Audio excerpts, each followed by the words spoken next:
Health tips. ఆరోగ్యమే మహాభాగ్యం.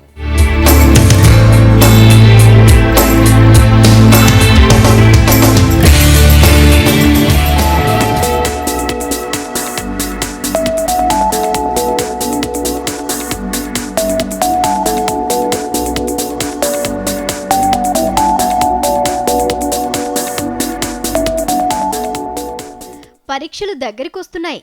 మంచి మార్కులు తెచ్చుకోవాలి. బాగా చదివాను, కానీ పరీక్షలు రాసేటప్పుడు మాత్రం ఏమీ గుర్తు రావడం లేదు.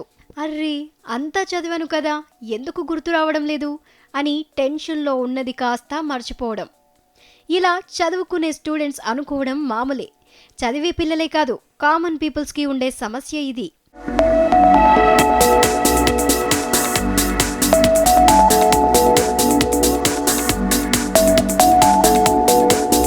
మన మెమరీ ఏ రూపంలో గుర్తుపెట్టుకుంటుంది? ఏదైనా కోడ్ లాంగ్వేజ్ ఉందా అంటే అవునని అంటున్నారు. కొన్ని టెక్నిక్స్ ద్వారా బాగా గుర్తుపెట్టుకోవచ్చని మన world memory champion Thomas Niranjan గారు సూచిస్తున్నారు.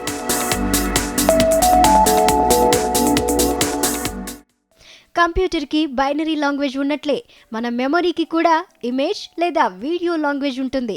దేని గురించైనా ఆలోచించేటప్పుడు లేదా ఎవరైనా మనల్ని దేని గురించైనా అడిగినప్పుడు గుర్తు తెచ్చుకోవాలని ప్రయత్నిస్తే ముందుగా మనకు ఇమేజ్ లేదా వీడియో రూపంలో కనబడుతుంది.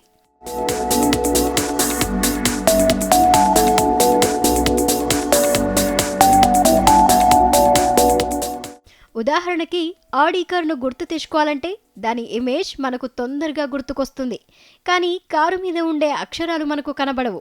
అందుకే మనకు ఇమేజ్ లేదా వీడియో రూపంలో ఉండే సినిమాలు, బస్లు, కొత్త ప్లేస్లు, బోర్డింగ్స్ ఇలా అన్నీ బాగా గుర్తుంటాయి. అందుకే స్టూడెంట్స్ని చదివేటప్పుడు అక్షరాల రూపంలో ఉన్న సారాంశాన్ని ఇమేజ్ లేదా వీడియో రూపంలో చూసి గుర్తుపెట్టుకున్నట్లయితే పరీక్ష సమయంలో చదివిందంతా బాగా గుర్తొస్తుంది.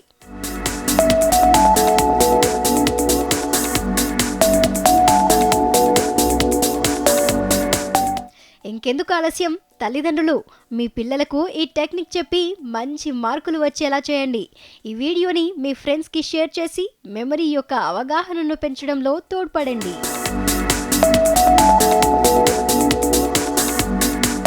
ఈ వీడియో మీకు నచ్చినట్లయితే లైక్ చేయండి. మరిన్ని వీడియో అప్డేట్స్ కోసం సబ్స్క్రైబ్ చేయండి. Thank you for watching.